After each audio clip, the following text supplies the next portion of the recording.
What's good, everybody? We are back. It is your boy Jarod and your girl Gabby. Episode 112 of the Kicks and Shit Show.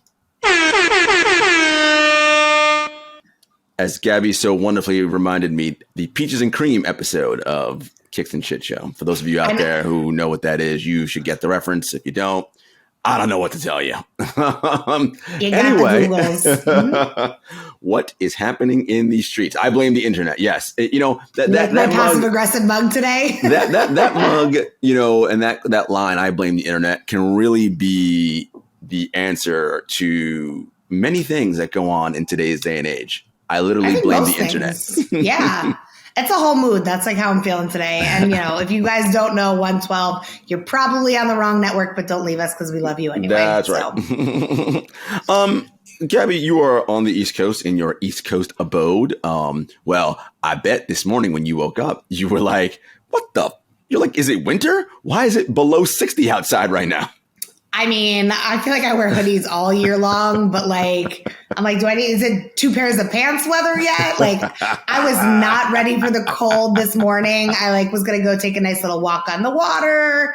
It's nice to be home for a bit. I mean, you could still do that. Just, I know, but I was like, I felt like it's like reverse Groundhog Day. The second that it's cold, I'm like, nah, this bitch is getting back inside. Let me tell you, I got to dust off the winter coats and leather jackets because it's coming fast and furious. I'm like, when did it get dark before 7? We knew this was coming. I know it happens every year. But every year it feels like it comes up faster and faster and faster. And so I'm not ready for it. I have a theory on that. It's because we get older every year. That's the main reason why we think it comes sooner and sooner. Second thing, of course, being that the Earth actually is revolving faster than it has in the past. Those trips around the sun are actually taking, less time. Now, it's not less in the sense that it went from 365 days to 12. It's not that fast, right? It's nothing that's noticeable in an immediate way, but it is happening, right? Along with the Earth's core heating up to temperatures that are insane, right? All these, this is the byproduct of advanced industrialization and globalization, late stage industrialization and globalization, right? This is kind of what happens, right? But before anything catastrophic happens, we'll all be gone anyway. So all good, nothing to worry about there. Happy we're starting off the show on a really positive note, you guys. I mean, I think in other positive news, Shay, I'm really happy that I haven't seen Christmas decorations out yet. That's Halloween, something that also right? feels, of course. I mean, That's something that feels like it gets earlier and earlier every year. The second that the 22nd happens in August, it's fall's here. And I'm like, wait, it's September, you guys. You're early a month. The pumpkin spice stuff comes out around mid-late August. Yeah. It's apple picking season. Oh, yeah. You're already seeing the apple picking on the people's Instagram with their kids. We're already in the throes. And by the way, shouts to all of our friends with kids that do that. Lovely. Enjoy. Absolutely. And then I love a good gram photo. I love a good apple. It's my favorite time of year because all the sports are back. We have fun things in stores like Pokemon collectibles for Halloween. Yep. Trick or trade. That's right, y'all. Oh my gosh. So you as consuming I'm an early that, stalker upper. Yes. I was going to say you are participating in the early arrival by consuming it, which I'm not shading. I'm just saying that's fine. 100%. Fall is the one thing that I say I will completely wholeheartedly agree. I'm not necessarily a pumpkin spice latte stan. I know I've said that before, but that apple crisp latte, let me tell you, that shit hits different. And fall is the best time of year because as we know for New Yorkers, I love when those memes circulate, and they circulate every year about the calendar. It's hot as hell, summer 1, summer 2, secret fall day, freezing cold day in the middle. Yep. Indian summer, summer 3, summer 5. And then it's just kidding, we're back to really hot day, rainy interlude. And now we're at summer 3. And now we are officially heading into fall. It's a beautiful time of year in the city. All the sports are coming back. Yeah, we have championships for those that are wrapping up. It's just a beautiful time. Baseball playoffs will be here very soon. The Yankees and Mets both clinching playoff spots, both leading their respective divisions as of the date of this podcast that we're recording. So, the potential for a Subway World Series Part 2 could happen again. So I know New Yorkers are looking forward to that. NBA training camps open next week. So media days will be on Monday. There's just everything. College football's in its swing. Week 3 already here. NFL week 3 or week 4 for college football. NFL is here week 3. Listen, it's exciting times. And if those of you that are into sports, this calendar also now, Gabby, it's interesting. So from a sports standpoint, we'll stay there. Normally, World Cup happens in the summer. But this year, World Cup will be in December. COVID delayed. And also, it's in Qatar, which happens to be a extremely hot destination. So December, a bit of a better time for that than the middle of summer. Nike unveiled the U.S. men's national team kit. Tell me how you really feel, Jay. Look, I love a good soccer kit. I love, when Nike likes to push creative boundaries and all of that. Maybe call me old and like old fashioned when it comes to certain types of sporting events like the World Cup, which is only every 4 years. I love when the kits and uniforms are classic looks. And you can always update it, right? Like over time, like maybe you add like a trophy for the amount that you've won or whatever. You do little details that not for U.S. men's, obviously, but for other countries, right? Like you do respectfully, you do whatever to to show the updates over time. But the U.S. men's kit this year, the top, the jersey is tie-dye. And in general, like I like tie-dye. It still gives you the vibe of summer camp. Whenever you see it, right? Because it's just sort of like the random chaos of the pink spots. And I will say, on this actual image, like it is much more controlled than that. It doesn't literally look like a 4-year-old did it, but it kind of still gives you that vibe. So for me, I will not be copying a men's U.S. World Cup kit this year. But kudos to Nike for pushing the boundaries. What did you think when you saw it? I like it. I mean, I agree. I think to me, it's a classic look in the same way that I imagine starting with the dream team, that our Olympic U.S. team is going to have a certain aesthetic in the same way that every time, and I know we talked a lot last week with Alexis about the U.S. Open, when Ralph Lauren drops that polo fit, you're kind of, it's like that balance between going a little too edgy, but also still being respectful and a nod to the history, to tradition. And I think, your girl loves a tie-dye. I don't know if this is necessarily the place for it. I think it would be cool if it was like a warm-up with that tie-dye that goes over the kits. To me, that's baller because I agree with you. I think Nike did a really beautiful job of balancing out the colors. It was a very purposeful tie-dye. Red, so white, it blue, took away, of course, but it was very purposefully done in the design versus it just feeling as summer campy. I don't think it necessarily feels summer campy, but I do think we're trying to make a splash on and off the field, no matter however we can.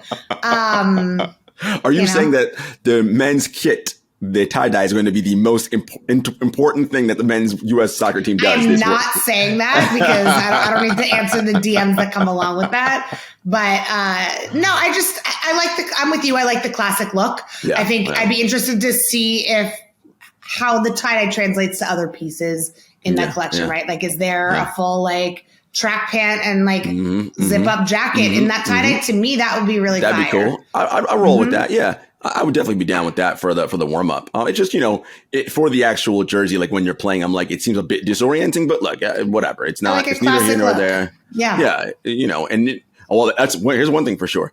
We'll never confuse them with somebody else when they put those jerseys on, right? There'll be other reasons why we won't be able to confuse them with any other team. I was just going to say, Jay, you're in my head today. I feel like that's not an issue that we have in general. Are we saying that the U.S. men are not that good at soccer? Is that what we're talking around? I'm not saying that. I don't know if that's what you're saying, but for once, there's not a lot of words in my mouth, Jay. That's it. You're like, I'm good. And moving on. So as we know, holiday releases will start, the calendar starts populating with those. The 11, of course, is a popular one we look for every year. And I know this year, there's one that you like particularly that is coming. It is the 11 and it is in velvet, if I'm not mistaken, velvet blue for the ladies. So now what is going to be your process, if any, to make sure you cop a pair of those? I don't think there's any way to make sure I cop. I'm just going to say that again on record, but I appreciate the thought. And here's the thing. I think the Jordan brand over the years, 11 is such like an iconic pairing for the holiday season, right? Like when you think of holiday and you think of sneakers, you think of the 11s. It usually comes in an all family run. I love that lately Jordan brand has been doing a women's pair as well. I copped the animal print ones that dropped last year. Big fan of those. I love that there's a lot more love for the ladies in that sense. And, a few years ago when we had that really like beautiful burgundy velvet 11, I love that this is like the next generation of that for me. So the navy for me, I know there's been a lot of like mixed thoughts on it. I mean, we know, who knows how legit the images are that have been leaked, whether they come from the Nike offices or from China, not for me to say, but I think the idea is really beautiful. I'm very excited about that. I love me a velvet moment as well. And I love me an 11 moment. I think the 11s also typically are a little bit easier to cop. I mean, I think, we've been watching the sneaker resale market and the ebbs and flows. And right now, when like shopping, people are tightening their wallets a little bit, which means that resale prices have come down a little bit. I've seen some deals that I think are pretty crazy. Even the J Balvin 2s that dropped, which, I'm not a 2 stan, but I really like the detail on the Balvins. And those are under 400 in my size right now, which to me says like, that's how the market is right now when there's a collab that, like that. Usually I would say around 500-600 for that immediately after the drop.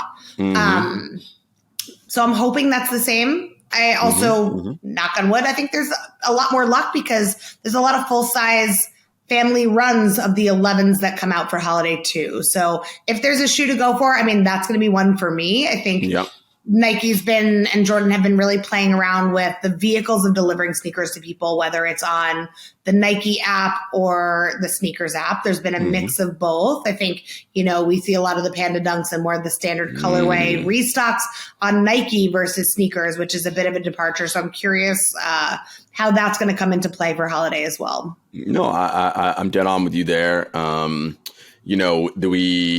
They came out this week, but on Trophy Room, they had the Jordan 1s in denim. Those look kind of cool, right? As you change for fall, I kind of like that look. And they had a little bit of a deconstructed look with the swoosh and with the denim fabric. Very, very cool. Yeah.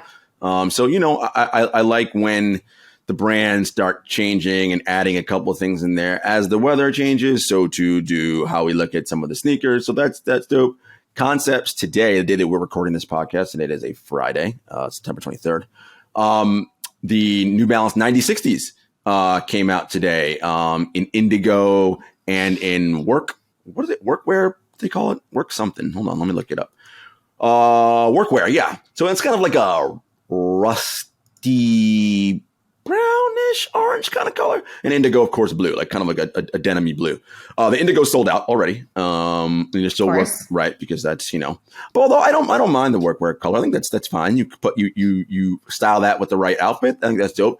I like New Balance the 9060. Of course, the 9060 sort of pays homage to the 998. Which is sort of an old staple of New Balance, an older staple of New Balance. I like what New Balance is doing. I love most things Concepts has. They do really, really cool things. So that's a nice pair that if you want that workwear available, you can cop for $150. Very affordable. So yeah, look out for that, folks. I like that. And I think, I agree with you. Concepts has been doing some dope stuff. And I think even just from a user experience perspective, like they put it all out there. They're like, great, if you're entering a raffle and have to answer a trivia question, here's the 10 minutes that you have to do it. Here's how many people ended up entering. So you kind of know what you're up against, which I actually really appreciate that transparency. I think not just their collabs are dope, but like, again, the notifications come through a brand that I like from more of like a streetwear standpoint. And, I love basketball and tennis. So when Market dropped their US Open collab and they did a second run of some of the pieces that I missed out on their site on Concepts, I was like, those apps that have straight to cart, double click the side on your Apple Pay and you rock it out. Like to me, you've made a customer of me, a loyal customer for a while. So I like it. I like that experience. I think, I agree. We're shifting to the fall colors. It's great to see. Jarod, I'd love to know what's on your feet, what you're kind of brushing off the dust a little bit, switching from lows to highs. Well, we're inside right now. So I know I rock slides when I'm in my house. But yeah. We are so like back on my feet. So I will still the other day I was outside yesterday actually last night. I had my Puma blue suede lows on still. It was quite chilly last night. The blue low suedes I feel like I can still rock through fall. 100%. That's a good transitional pair. Absolutely. The Stan Smiths, even though they're white, I feel like I can rock those a little. I'm probably putting those away. My lighter color, sort of rainbow summery Jordan 1 lows, those joints are away because it's fall now. We're now moving back into mid-high territory. Threes. I love the Mocha threes. Those are a lovely pair. I mean, any pair of three really are just very comfortable.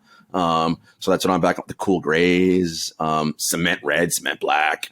I'm still out there looking for those Oregon exclusive PEs. Shout out to you know who. What's up, man? Hit me. Break. Making sure the mic is on. Yeah, I'm with you. And I think, I've become, now that there's so many different styles and colors of sneakers out there and like some of our favorite silhouettes, I feel like I've taken my mom's shopping habits of like, buy your winter coat in the off season because it'll be cheaper. I kind of did that. I've been eyeing the cool gray 11s that I like slept on a little bit. I was like, I don't need these. I'm taking a break from sneakers. I do this shit all the time, Jay, where I'm like, nah, I don't need it. And then I'm like, why do I not know myself? Of course I need it. So I had to go back and get those. And I'm like, you know what? The price is a little bit more reasonable. I got them in Vegas at Urban Necessities when I was there a couple months ago. It's less sought after during those seasons. So I love watching like the seasons changing. And, I was part of this conversation yesterday when we were talking about on Twitter Spaces, and Jeff Staple was talking a lot about how the shoe contact before eye contact happens. And he's like, I don't necessarily remember faces, but I remember people buy their shoes and they're like, oh, that was the guy that was rocking those cactus plants or the Concepts, Air Max 1s, and I think shoes are such a big statement that I love that there's so many options out there now, but I also like that there's more accessibility. I mean, I think like the hype stuff that looks really cool, the Amamanier 4s that I've seen teaser images for. I love a 4, that is my favorite silhouette. So very excited to see if I can try to get my hands on those maybe, but that's to me, like, I think the older I get, the more I want to tailor my collection, right? It's either like focusing on my favorite shoes and silhouettes, or I love a Knicks blue, a royal blue. We don't need to make this a conversation about the Knicks, so we're going to move on from that real quick. But I've been building in like royal sneakers, and I've seen some like, they're fakes, but like images of like if the patent breads came out in patent royal, your girl would be all over that shit. I'm with you on that. It's funny talking about releases. So Yeezy slides, the resins, those will be out tomorrow, Saturday. I know people are like, anxious about those. And obviously, coming back. Been a lot of news about Kanye and Adidas. We talked about it 2 episodes ago, and what's going on there. By the way, did you see the the video of Kanye? He was being interviewed, and he said, "Sway has the answer." That was the greatest quote ever. And Sway just sitting there like... I love it. So shout outs to our friends at the Dirt Label, because they already have a t-shirt out with Kanye's head on it. Says, Sway has the answers. And I mean, first of all, that rant by Kanye on Sway's morning show, like, how, Sway? You don't got the answers. Like, and then now... Oh boy, Jay. It's. I like that. That was up there with my Anka Jams. I like it. I might have seen that interview once or twice, and then for Kanye to be like, you know what, I'm gonna say that Sway had the answers. It's, what a pop culture moment, right? And everyone like finding a way to like take advantage of it, whether it be a meme, a T-shirt, whatever. Like, this is the part where I enjoy the internet and what it does. Instead of just blaming the internet. Yes, this is the part where I enjoy the internet. It's fun. It's funny. I got you. Like, this is good, and everybody can share a good laugh about it. But I thought that was classic Kanye. That was so good. I mean, the Ye stuff is wild, and like we kind of teased about this, and we knew it was heading this way about like the parameters that are going to be happening with everything in it, with Adidas and Yeezy and Gap, and it's like, that's how we go. I feel like the other side of this mug should say the internet always wins. Like, I need like a duality type situation. So like depending on the mood, right? No doubt. Oh, because that's what makes its way around so quickly. It's wild. What came out this weekend? Folks, we don't talk about like every release that comes out, because it's not like what we do here. And we record, a little behind the curtain. We record before the show actually drops for all of you, right? So stuff happens in between. Spoilers. I know, spoiler alert. But as an Air Max fan, I didn't text you this week to ask you about it. What did you think about the Comme de Grace Air Max 97s? Were you a fan, or were you like, meh, they're all right? I thought they were fine. I mean, they were fine. Like, there's nothing wrong with them. And I feel fine. like such a bougie bitch by saying that, they're fine. great.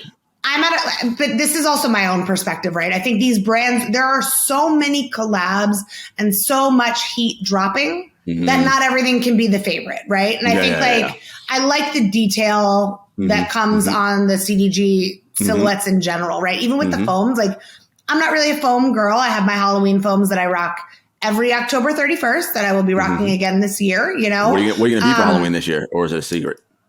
I don't know yet. I actually have football tickets for the Bears-Cowboys game. So I'll be in Texas. The Bears. So I don't know if my pumpkin costume will fit with an airplane seatbelt on my flight home, but we'll see. Maybe you should be Dicka for Halloween. I mean, that's kind of amazing. I think me with a little Statch situation. Yeah, I've got some aviators. I can rock that. Get an ugly Christmas sweater. That might have to be the move, and wear that to the game. Dicka. All right, I like where your head's at. And the hurricane's name is Dicka. No, sorry. That's an SNL reference. I was going to say, for the SNL stands, I appreciate that. I'm hoping nothing happens to SNL, though. And I know, this is the shit part of the show. But all this conversation, I mean, I think for the young folks out there, I think SNL has become such a cultural phenomenon over the past, 25 plus years. But now it's become like social media clips and snippets that get shared around, but that still gets shared around. But that still gets shared around. There's still a viral ability, and it is such a great launchpad for so many creatives and comedians and writers and actors that I'm hoping that we continue on this wave. I think maybe if they want to shake things up, but I don't know. I'm hoping that the news stays positive around what's happening. For those who don't know, there's been talks about a potential SNL. It is a long running show where I think it's 30 something. I mean, it's been a long time. Yes. And it goes through, like any show, peaks and valleys, right? There was a high water mark when you had Eddie Murphy, Sandler, literally every hilarious person was on there. Steve Martin, Chris Farley, Will Ferrell. Even before that, right? Yep. It's just, John Belushi. Yeah. I mean, in the 70s, it goes on and on. In the early 80s, and then, it kind of dips and then back. And then, the long run Keenan was on SNL. And you have that, right? I wonder, as the climate changes and comedy changes, right? And I'm not going to, this is not getting into a political show, but comedy was one of the last sort of bastions of quote unquote free speech. And again, I'm not, whatever, this is not a diatribe about any of that stuff. But in today's culture, right? Jokes that may have been funny 10 years ago, 5 years ago, are not funny now, right? Much less 20 years ago or 25 years ago. And the guys under comedy was always, well, if I'm making fun of everybody, why does it matter, right? That was always and then the idea was, maybe you should be not making fun of anyone. Be smarter about your jokes. Find jokes that aren't about, but what makes comedy relatable is the human condition, right? And so so it'll be interesting to see what SNL ultimately does. I know Meg Thee Stallion will be hosting an upcoming episode. Shout out to Didier Moraes, one of our guests from a couple months ago, the CEO of Vital Versatility. Meg Thee Stallion is one of his clients, so shout out to him. That's a huge get. Didier's got a lot of big time clients. Fat Joe, Meg Thee Stallion. I mean, we're talking heavy hitters out here in these entertainment streets. But yeah, so look, you go on there, you do the thing, and it works. I think it's also still a good platform for people to come on and show a different side of them. I remember an episode last year where Kim Kardashian was the host. I was like, Jay's going to talk about either Elon Musk or Kim Kardashian. It's going to be one of those two. Yeah, no, Elon. We're working Elon Musk. So fair. Kim Kardashian is. I don't watch any of those shows. I don't. She's not to me. I know some people they know everything about her whole life and her family's life. I know about Kanye connection. That's it. Like, I don't, you're right. And of course, the Ray J tape. Of course, everybody knows about that. But I don't, but other than that, I don't know anything else about her. Right. And I remember watching her monologue and I was like, fine, I get it. Like, people help you write it, whatever. That shit was funny.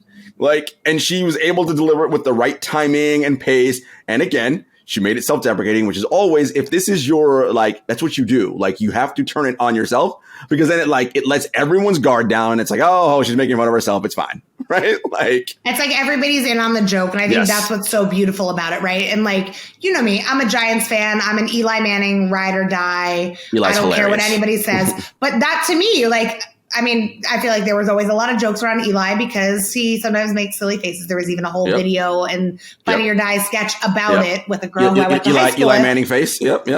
Shouts to Lisa Kleinman from high school for rocking it out and crushing that video. I see you, girl. But I think like that was where, you know, Peyton was always known as the funny one. But when Eli came on, I mean, he crushed that episode. I think that helped open doors for even someone like him, like where he's got like the college undercover with like his Chad Powers. Which has been hilarious to watch. It's, you know, it's created like a persona around him and Peyton together for like Monday Night Football and all these other programs. Like, and like, shows like that, shows like SNL, shows like Hot Ones really like humanize some of our favorite people. Like on my flight back a couple weeks ago, I was watching Shaq's episode again because thank you for United for never deleting that episode because too funny. Watching him not make a face is worth rewatching it every time. And it's like, that's where, you know, these shows and like NBA and TNT is what, how many Emmys now? Like that's where it kind of launches those types of things. You get to see these characters and these people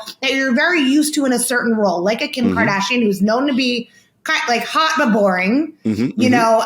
And at the end of the day, there's writers on Saturday Night Live, but she's the one that has to nail that timing. Right. Yep. No doubt. And you know when they don't nail that timing. That shit's awkward and as hell. sometimes you know when they really do because everybody starts giggling and breaking character. And, you know, that to me is what's so fun about it is to see people kind of out of their element. Yeah. Kind of doing their thing. I don't know. You know, that's my vibe with everything in life. Yeah. Well, try new things, folks. I think that there is enough sadness in the world, right? So it's nice to have opportunities for fun. Now, with that being said, every scenario, and this is where I go back to I blame the internet, every scenario is not to be made fun of and something for jokes and right? Like that's, and it's discernment, right? It's just knowing how to discern those things, right? If Kim Kardashian's going to get on SNL and joke about, so, you know, I was married to this guy, you might have heard, like if she's going to joke about it, fine, funny, right? We can all laugh, right? But for serious things that like, it's clearly not an opportunity for that, you know, all right, internet, let's just be better. Everyone's not hilarious on Twitter. That's also one of my things. And it's not like, I want to sound like a grandpa right now,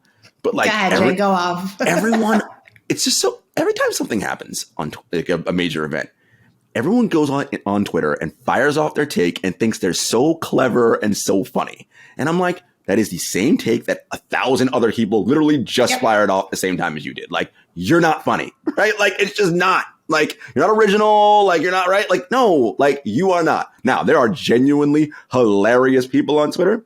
Shout out to our guy, Josiah, right? Like, there are people who like, oh, no, Josiah is... I'm kidding. Josiah is a legend on Twitter. I mean, the meme selection every time is perfect.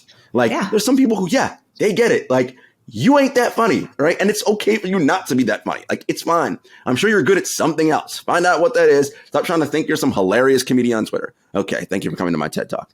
I appreciate that. I mean, I don't tweet enough to be that funny on Twitter, but no, it's a special skill and it's a special art. And for those who think they're real funny and maybe there aren't, it's okay. You could be funny in real life. Yeah, it's no fine. doubt. No doubt. But yeah, the Twitter chats, what's trending on Twitter, I mean, it is wild what gets picked up. But I will say it is an art form. Like the TikTokers, the content creators, you know, I'm going to like pour one out for them because I don't think people realize how much goes What are you pouring out? That NyQuil? Creation. Are you pouring out NyQuil for the TikTokers? Some scissor? Yeah, no. I'm just saying, like, they deserve a shout.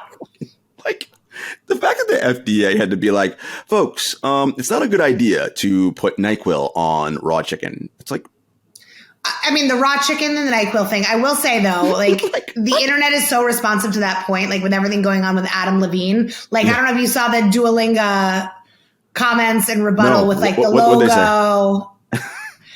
I'll share it on our social. I'll text you after, Jay. But like, I don't know how, like, as a brand, they got that put through. But I was like, woo, we are all talking about that today. Duolingo, like Gritty, NHL Gritty is another great follow that are like cultural phenomenons that are in any other country would be super fucking weird. But in America, it just makes sense. Well, it's funny you mentioned that. It takes a lot that goes into that. Yeah. It's funny you mentioned that, Gabby, because as you know, as someone who works in that field and as do I, and I consult there and do different things, we're always talking about clients and their social and like, why social is important, right? But here's the thing, right? And we always talk about, okay, you want to be, of course, put out your messaging and all that, but you want to be topical, right? And you want to try where applicable to jump on trends on social, right? With a unique spin or whatever. Well, what do you do though when every like thing that's trending on social that's hilarious or funny is something so far askew left of what it is that your brand does, right? And I feel like that is what trends on social now. Yep. It's often things that probably don't fit with like an investment bank, for instance, right? Or like, something that's a little more. That's the stuff that cuts through, right? Because you're like, what's going on here? I'm going to send this to you though. But I do think like, I love when brands get a little bit caught up in pop culture because sometimes it just makes sense and it feels so organic. And brands that can get so responsive and move so quickly, a lot of us and a lot of who listen to the show understand what that actually takes. Yeah, it takes a village to get out a tweet, to get out an image, to get out, how do we get in the corn song before it's oversaturated on TikTok, like things like that, you know? Yeah. It's a wild place. It is. It's just so fascinating how that is the driver so much of the social media currency and how brands, they're so tuned in and tapped into that, right? And how important it is to be tuned in and tapped into that. It's a different world out there from what it was, 10, 15, 20 years ago, right? Like, social media is such an important part. And if you, again, to that point, can be in a part of that pop culture conversation in a way that authentically reflects your brand, right? It's brilliant. I saw something, and it wasn't like a big thing, but Taylor Rooks, who's a sideline reporter for Thursday Night Football on Amazon, she posted a picture of herself finishing the game on Thursday night, and it was like, her taking out her headpiece and all that, a long day. For those of you that don't know, when you work the broadcast of an NFL game or an NBA game or any game, you don't show up at kickoff. Like, you're there for multiple hours before, prepping, whatever, right? And then like you're there often after, right? So you see her like taking out her headpiece. It's like, it's the end where you're like, all right, I'm exhausted. I think she added Uber Eats or something. It's like, looking forward to Uber Eats or whatever. Uber Eats picked it up and it's like said something about like when Friday hits or like something of that nature. And like, that's a fun way of being like, okay, cool. Like they can take advantage of it. And I think, it's smart when brands can see those opportunities and move quickly and do those kinds of things. I totally agree, especially ones that can see like stuff that is organic and real that feels like it's supposed to be there, right? Like whether they were in on it from the upfront or not, that to me seems organic.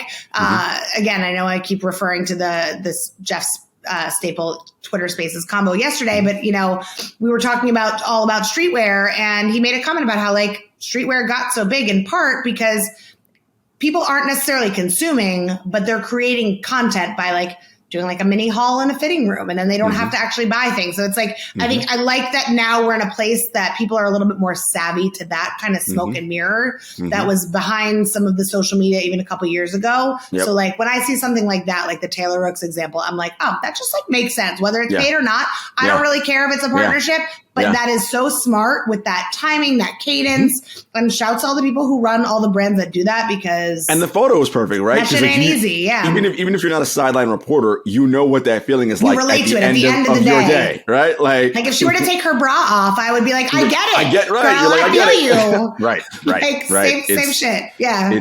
So it's wonderful. So again, this is when I'm like, okay, internet, I like you. Good job. You're doing good things. Anyway, folks, we will be back next week. Another episode. We'll get the guest train happening again. Gabby, we are going to meet in person, most likely, this weekend. That's first time in, God, how long? Over a year, I feel Sorry, like. if you could stop me in my tracks and I had to like think back and I'm like, let me dust the brain off a little bit like on this Friday that we're recording. I think it's been a year, right? Because we were at Maison Pickle. Oh, yes, Frenchie. When they gave me an olive with my Aperol spritz. Hashtag never forget. You know, and it's not the first time that I had that. That happened to me recently, too. And I was like, is there a memo that I'm missing? You know, salty, bitter. I don't know. Why not? Not for me. But I'd say it's been about a year, a little over a year, Jay. Long overdue. Long overdue. So I'm going to give you a hug. Oh, boy. We'll see. I know we're outdoor dining. That's fine. I will wear I don't play that game. Back in legging season, bike shorts. I was going to say hoodies season. Got the scrunch socks. The high tops will be in full gear. Maybe a little beanie stitch. Maybe so we're going to have to do a feats in the street. All right. So I was actually I gave zero thought to what I'm putting on my feet tomorrow. So now I have to actually give it some thought. We're not there yet. I'll give it some thought. Maybe I'll even undead stock. And I just want to say on the record, I know Jarod is a man of the ladies. Yes, true. It's true. But I'm a lady of Jarod. That's all I have to say. We'll reveal what that means next week. That sounds probably way more scandalous than it was meant to. Very, Jay, very scandalous. I don't know if you're picking up what I'm putting down, but I got you. I always got you too. I smell what you're stepping in. Mm-hmm. I smell what you're stepping in.